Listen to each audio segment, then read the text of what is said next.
Jadi kan sebenarnya kayak sekarang udah pada bisa astral, itu kan udah bisa bikin proyeksi sendiri ya. Proyeksi ada dua cara, melalui astral atau membuat hologram.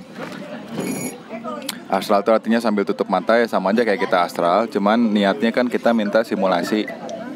Lebih bagus lagi kalau misalkan kita bikin hologramnya. Sama kayak metode latihan yang sekarang di lapangan kan begitu ya, pakai hologram. Hologram ini analoginya kayak gini. Kayak kita di komputer bikin simulasi.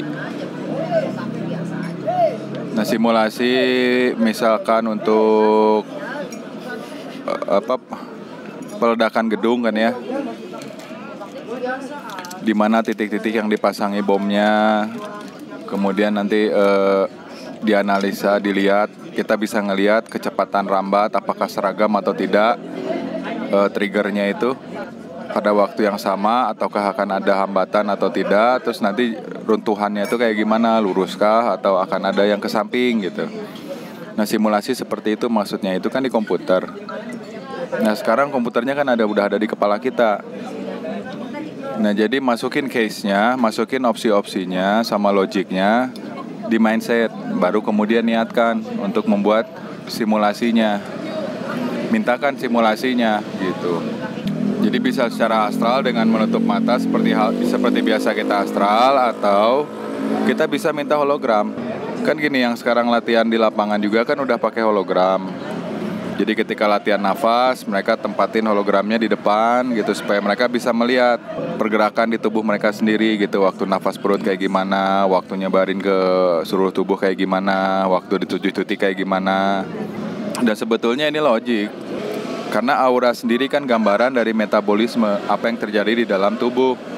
Nah, aura ini yang sekarang kita majuin lah gitu. Jadi penggambaran yang terjadi di hologram itu kan sebetulnya dari reaksi atau radiasi di dalam tubuh itu sendiri dalam bentuk aura. Yang sebelumnya cuman ngambang di atas kulit gitu ya, mengelilingi tubuh, kan sekarang dengan penguasaan sinyal dan frekuensi, dengan astrosensis kan itu udah bisa kita pindahin si aura itu. Nah, seperti itu sebenarnya. Cara membuat logiknya sendiri kan pemahamannya kita punya dulu kan, kita pahami dulu. Oke, saya mau bikin simulasi untuk pemurnian misalkan. Kemudian untuk kondisi air di daerah ya tentu kita punya data dulu ya, kondisi airnya kayak gini, kandungannya begini. Nah, itu yang kita udah ada di mindset kita kan, kita tanam, kita masukkan logiknya. Logik ini maksudnya kan kita ngerangkai sendiri loh di kepala kita. Kondisi airnya begini. Kalau saya tembakin pakai ini dan ini, gimana? Tolong perlihatkan reaksinya, prosesnya gitu. Apa yang akan terjadi? Nah, setelah itu ganti lagi programnya. Kalau begini gimana? Nah, kayak gitu. Kan ini proses yang sama seperti yang dilakukan di lembaga penelitian dengan komputer.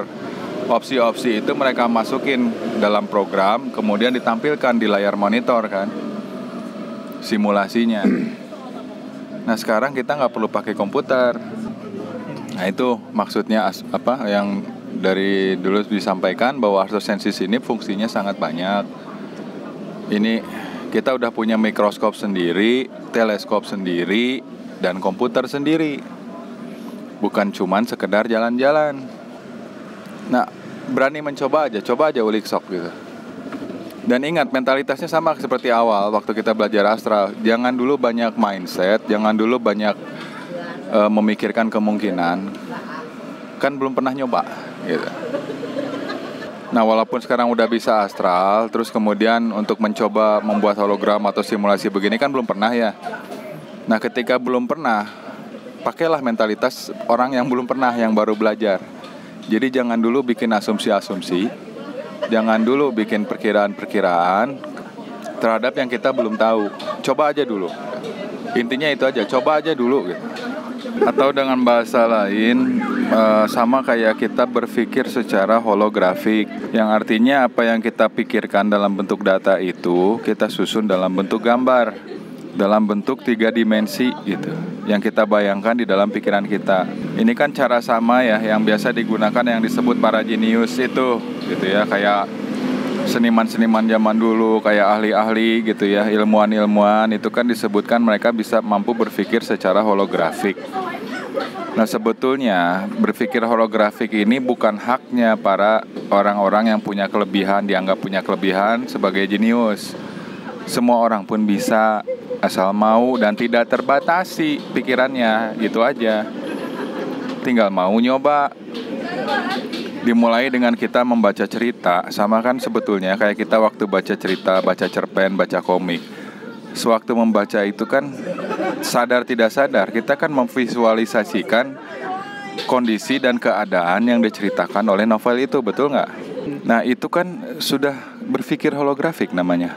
Berpikir holografik ini kan kita kayak membuat desain di dalam dalam pikiran kita sendiri dalam bentuk 3 dimensi, sehingga apa yang kita pikirkan itu kemudian kan tervisualisasikan, sehingga akses keluar masuk, input, output dan segala kemungkinannya tuh bisa kita lebih detail. Kita bisa mendapatkannya lebih detail. Kayak contohnya kalau kita ngebayangin nih gitu, ada bentuk sebuah rumah ukuran 6 kali 4 misalkan, rumah kecil ya. Kan jadi kebayang tuh di mana jendelanya, di mana pintunya, di mana posisi ini dan itunya gitu loh. Dan dari situ kan kita bisa membayangkan gambar 3D transparannya ya, salurannya kemana, saluran kabelnya masuk kemana, apakah ikut sama tiang utama atau rangka lainnya gitu. Kira-kira dipahami nggak ini? Hampir sama seperti itu. Nah apalagi dengan kemampuan astrosensis yang sudah aktif, seharusnya itu menjadi lebih mudah. Beneran itu lebih mudah seharusnya. Yang menjadi sulit itu kitanya selalu membatasi diri, kita selalu membatasi dengan logik kita. Padahal kan di sini sudah dijelaskan, logika kita itu berasal dari referensi yang tidak lengkap, referensi yang datangnya dari perspektif orang-orang yang punya tujuan tertentu dan membatasi fakta-fakta atau realitas. Ya kalau nggak percaya coba buka aja semua ilmu pengetahuan. Terbuka nggak mereka? Enggak kan? Semuanya dibatasi berdasarkan kategori dan tingkatan. Nah artinya kita nggak punya alasan untuk menggunakan referensi-referensi yang ada sebagai pembanding. Dengan kata lain, kalau kita meragukannya karena alasan itu, artinya tidak beralasan. Itu aja, simple.